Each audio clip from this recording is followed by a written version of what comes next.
Olá, pessoal. Vocês sabem o que é ouvido absoluto e sinestesia?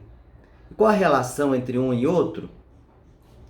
O ouvido absoluto é a capacidade que algumas pessoas têm de nomear um som, de identificar um som sem uma referência prévia. Então ela identifica, por exemplo, uma buzina de um carro como um mi bemol ou um bater de porta como um lá.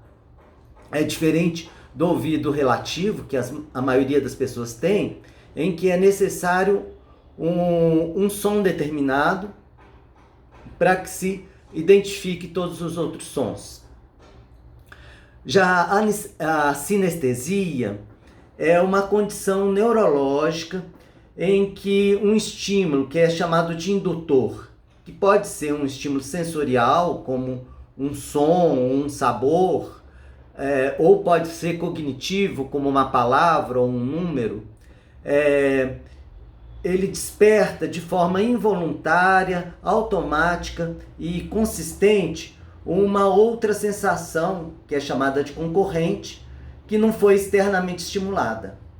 Então, uma pessoa, ao ouvir o som, ela pode sentir a presença de cores, ou sentir um sabor, ou então uma pessoa pode experimentar um alimento e aquele alimento desperta de forma involuntária uma sensação tátil.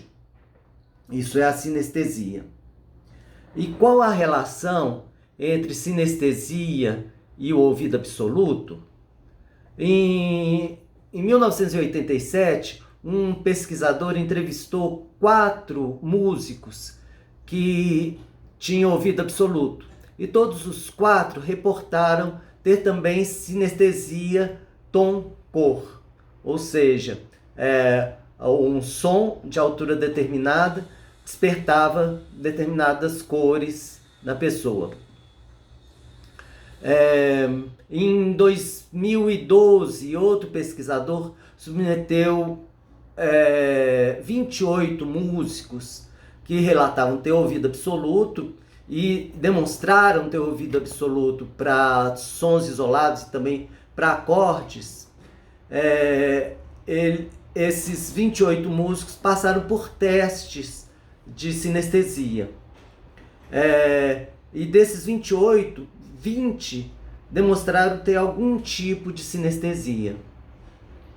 Além disso, estudos de neuroimagem em sujeitos dotados de ouvido absoluto ou de sinestesia, tanto um quanto o outro, demonstram haver aumento de conectividade em certas regiões, seja no lobo temporal esquerdo ou então na junção temporo-occipital, no caso de sinestesia tom-cor.